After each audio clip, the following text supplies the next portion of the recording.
going by pretty quickly, and so I got a couple more that I'm going to do for you here. And I don't know. Are there any more, before I just barrel into what I want to do? I'll tell you what I want to do. I want to do this little song here. This is a new song, and this came out. There's a book that just came out. It's got a piece of mine in it. It's about going out to a high school, which I did last year, and addressing the children, young people, on career day. And I was there to talk about being a musician. You know, I got invited out there to that thing. And I wrote a story about it because it didn't go exactly as I had thought it would go. And I was thinking that I'd go out there and sort of make a splash.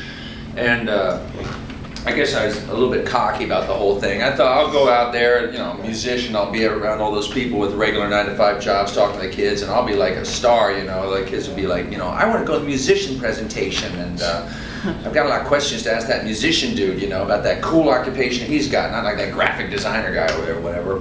Well, anyway, I was wrong, and kids aren't that interested in the life of the traveling troubadour, you know, at least one who's, you know, short of their Rihanna level of success.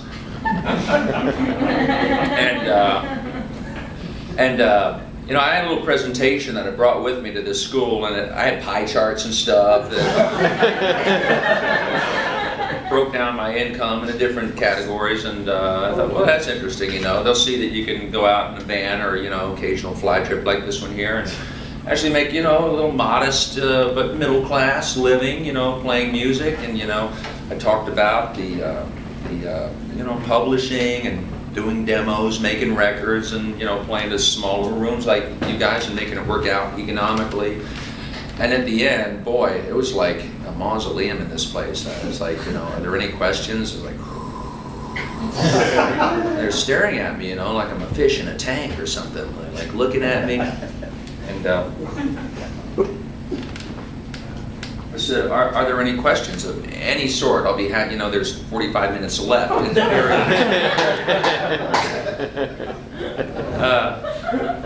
And eventually, like, this dark-haired, you know, little punky-looking girl raises her hand, and she's like, so this is all you do? Is like, you go out in a van and you play in bars, and that's what your occupation is?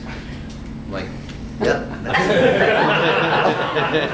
She goes, what are you going to do when you're 65? I'm like, that's an interesting question. I never really thought of that much before. What am I going to do when I'm 65, you know? That's actually a really smart question for a kid to ask. I never thought of that for 1 second, you know, when I was 16 years old myself. I just thought that music was kind of a glamorous occupation, and I loved listening to it and loved playing it, so I never gave it a second thought. And well, here I am halfway, a little better than halfway through my life, and this little girl is like bringing me, you know, face to face with the dark night of the soul kind of philosophy. What am I going to do when I'm 65?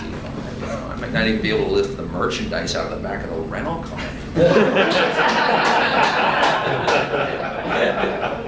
And I kind of snuck out of the high school a couple periods early, and on my way out, I looked into the room where the hairdresser was, you know, giving her speech, and she was surrounded by smiling, happy students. Everybody really getting into her presentation.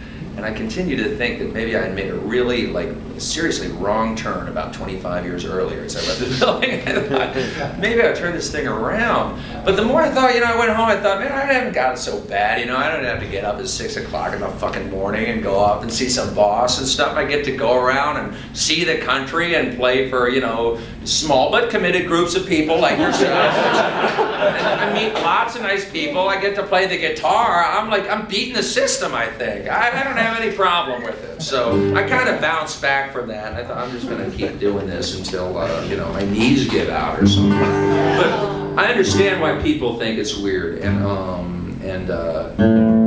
it's like a weird career choice. I live in like a pretty like sturdy bourgeois little neighborhood, and I know that my neighbors walk by and look in the window and like, what the hell does he do all day? Is he sitting in there playing a banjo or something? Got a van parked outside in the driveway. I'm like, what the hell?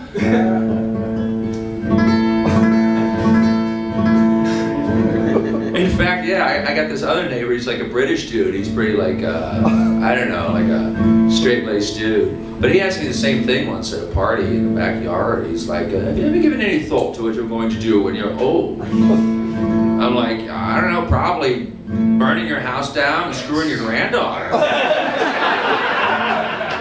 Just a guess. Not such a bad way of life, musician. So to short circuit all that kind of like, you know, discussion, I wrote this little song. It's called Check Out the Career.